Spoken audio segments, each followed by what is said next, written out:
네, 안녕하세요. 저는 바리톤 최병혁이고요. 지금 오페라 에르나니의 돈까를로 역을 준비 중에 있습니다. 제가 이번에 맡은 역할은 돈까를로라는 역할인데요. 오페라 속에서는 가장 신분이 높은 역할입니다. 제가 왕이고 후에 이제 현재는 스페인의 왕이면서 여러 다른 나라의 왕을 겸직을 하고 있는데 나중에는 신성 로마 제국의 황제가 되는 뭐 역사상 최고의 엄친아 아니면 최고의 금수저 이렇게 표현되는 그런 왕의 역할을 맡았습니다. 지금까지 했던 역할 중에 가장 신분이 높기도 하고요. 그리고 상당히 고급스러움과 그 안에 여러 가지 갈등들 또 사랑에 또 목매면서도 또 한편으로는 내 꿈인 왕자에 대한 그런 생각들 여러 가지가 복합적으로 어우러져 있는 복잡한 인물인데요. 저한테는 상당히 중요한 한 역할이 될 것 같아요. 제가 이번에 에르나니가 지금까지 해왔던 베르디 오페라 중에 8번째 작품인데요.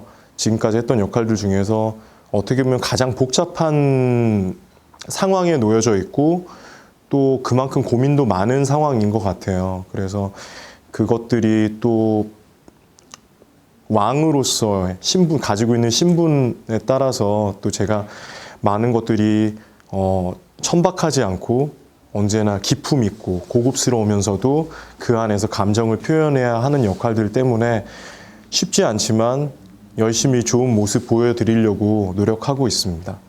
가장이라고 표현을 하면은 사실 한 가지를 얘기를 해야 되는데 한 가지를 꼽기는 너무 어려울 것 같아요. 그런데 지금 제가 그 질문에 답을 드린다면은 제가 지금 가장 잘할 수 있는 역할들, 그러니까 제가 지금 이제 38살, 한국 나이로 38살이 되었는데 그 나이대에 맞는 그러한 상황을 내가 이해하고 표현하는데 전혀 연기하지 않아도 되는, 정말 내가 스스로 그 역할이 될 수 있는데 되기가 더 수월한 역할들, 그런 역할들이 저한테는 더 편하게 와닿는 것 같아요. 그래서 뭐 아직은 그래도 젊으니까 젊은 사랑을 원하는 그런 젊은 사람, 아니면은 라벨라에서 또 함께 했었던 가면무도의 레나토 같은 역할들도 상당히 저한테는 기억에 남는 역할이었고요.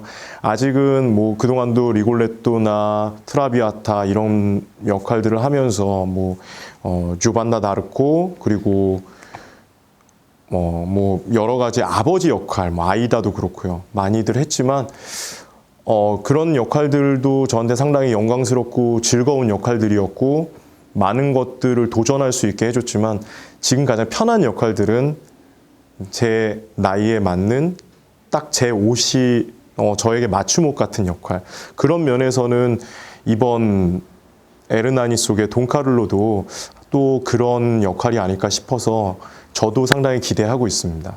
네, 보통은 테너가 많이 기억되는 게 사실이죠. 그리고 오페라에서도 보통 주인공들은 테너 혹은 소프라노들, 아니면 소프라노와 테너들, 뭐 그렇게들 많이 주인공을 하게 되는데 저는 사실 처음 음악을 시작하면서부터 전 바리톤이라는 파트가 더 하고 싶었어요.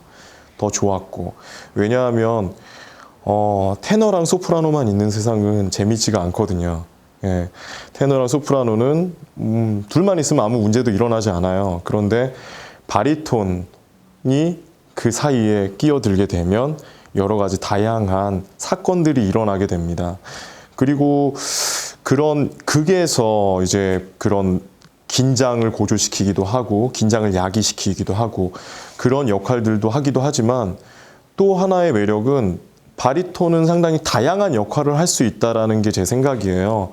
보통 테너 하면은 물론 뭐 테너에도 여러 가지 역할들이 있긴 하지만 대체로 주인공으로서 드러나는 그런 역할들, 뭐 사랑받는 역할, 그리고 내가 사랑하는 뭐 그리고 예, 그런 것들이 이제 테너의 보통 일반적인 역할들인 것 같은데, 그거에 비해서 바리톤은 어떤 역할들은 상당히 영리하고 계략적이기도 하고, 어떤 때는 정말 잔인하고 잔혹하고 무서운 악당이기도 하고, 또 어떨 때는 또 품어줄 수 있는 아버지라든가 뭐 할아버지, 왕 뭐 이런 역할들도 많이 있으니까요.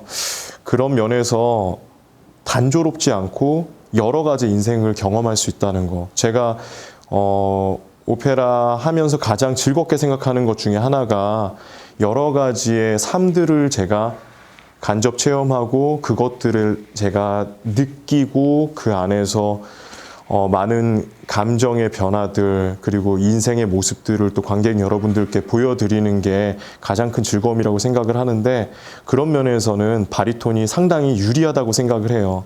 그래서 관객 여러분들도 그동안 매번 봐왔던 테너들, 소프라노들, 주인공들만 보지 마시고 그 사이에서 그 모든 사건들을 만들어내는 바리톤들에게 조금 더 집중해 주시면 또 다른 오페라를 보는, 또 극을 보는 재미들이 있을 거라고 생각을 합니다.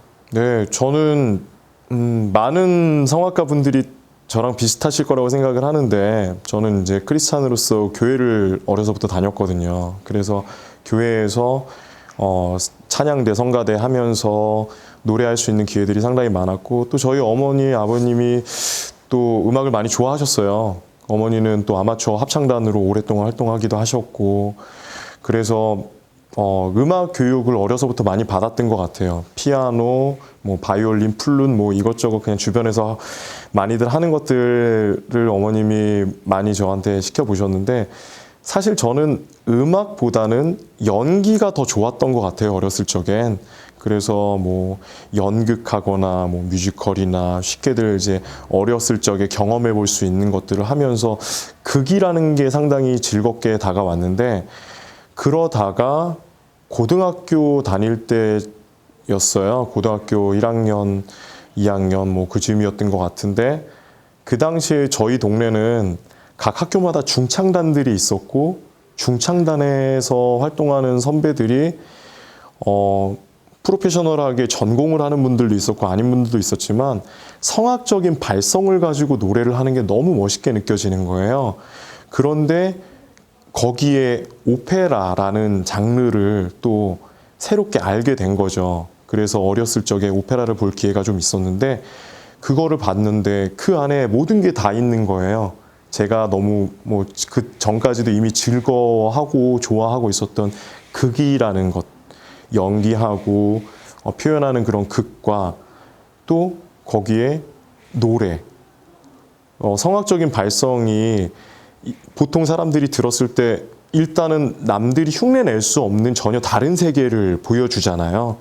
그래서 그러한 소리를 들었을 때 소리에서 오는 감동, 그런 것들이 복합적으로 저한테 깊게 인상으로 남아있다 보니까 사실 부모님은 그렇게 크게 원하지는 않으셨어요. 그냥 어려서부터 음악을 많이 시키시면서도 전공을 하는 건 원치 않으셨던 것 같아요. 그냥 공부 열심히 하고, 그냥 편안한 직업을 가져서 취미로 음악을 즐겼으면 좋겠다 하셨던 것 같은데, 그 당시에 이제 뭐 비전에 대한 얘기들 많이들 들으면서 저한테 기준으로 왔었던 건 내가 진짜로 하고 싶은 게 무엇인가, 그리고 그 진짜로 하고 싶은 일이 남들에게도 좋은 일인가 라고 생각을 했을 때 뭐 충분히 저 스스로에게 납득할 만한 직업일 수 있겠더라고요. 그래서 저는 그 두 가지 기준을 가지고 내가 가장 즐거워하는, 지금 현재 내가 가장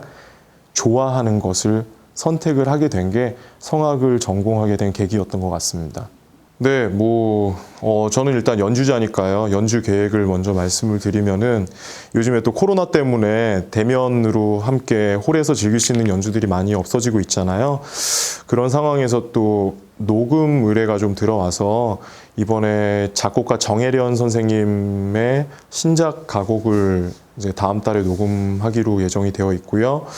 그리고 또 다른 함께 동료 선생님들과 여러 가곡들, 아리아들을 녹음해서 녹화해서 관객분들과 온라인으로 만날 수 있는 그런 컨텐츠를 또 생각을 하고 있어요. 그렇게 준비하고 있고, 그리고 내년도에는 올해 못했던 공연들이 또 많이 내년으로 밀려서 이 라벨라 오페라단에서 준비하고 있는 검은 리코더의 한 역할을 맡아서 창작 오페라를 또 올릴 계획으로 있고요. 그리고 성남에서 가면무도회에 또 레나토 역할을 맡아서 한 번 더 공연할 계획이 있습니다. 그리고 잘 됐으면 좋겠는데 내년 오페라 페스티벌에서 또 아이다의 아모나스로, 그리고 안나 볼레나의 또 한 역할을 맡았는데요. 네, 부디 코로나가 빨리 종식돼서 객석에 계시는 관객 여러분들과 자유롭게 즐길 수 있는 그런 날이 빨리 왔으면 좋겠습니다. 또 한 가지 개인적으로 가장 큰 일정, 앞으로의 계획이라면, 제가 올해 4월에 남녀 쌍둥이를 낳았어요. 그래서 아이들 육아하는데 또 많은 시간을 할애해야 되지 않을까, 와이프를 도와줘야 되지 않을까라는 생각을 하고 있습니다. 네, 오페라가 저에게 어떤 의미인가, 상당히 너무 많아서, 너무 다양해서, 저에게 다가오는 의미가 너무 많아서 한 가지로 표현하기 정말 어려울 것 같아요. 일단은 저의 생업이기도 하고, 저의 직업이기도 하고, 또 나의 꿈이기도 했고, 현재도 나의 꿈이기도 하고, 그리고 여러 가지로 표현할 수 있을 것 같은데, 또 요즘에 또 주식 이런 거 많이 유행하잖아요. 제가 생각하기에 오페라는 또 저평가 가치주라는 생각을 해요. 정말 분명히 가치 있는 그러한 문화 콘텐츠고, 수백 년을 이어져서 생명력을 갖고 지금까지 오는 하나의 문화 공연인데, 문화 예술인데, 현재는 예전만큼 많이 가치를 인정받지 못하고 있는 그러한 공연이라고 생각을 해요. 하지만 그 가치는 절대 낮아지거나 작아지지 않았다는 거, 그렇게 생각을 하고요. 언젠가는 다시금 조명받고 또 부흥할 수 있는 그러한 날이 있지 않을까라고 생각을 하고요. 또 저도 제 인생을 어떻게 보면은 쉽지 않은 곳에다가 투자하고 걸었다고 생각을 해요. 그런데 어떻게 보면 운명 공동체라는 생각도 들고요.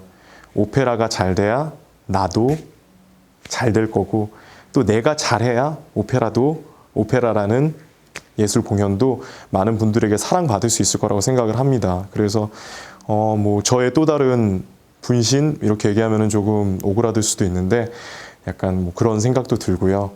예, 평생을 함께 오래오래 곁에 두고 함께 하고 싶은 친구이기도 합니다.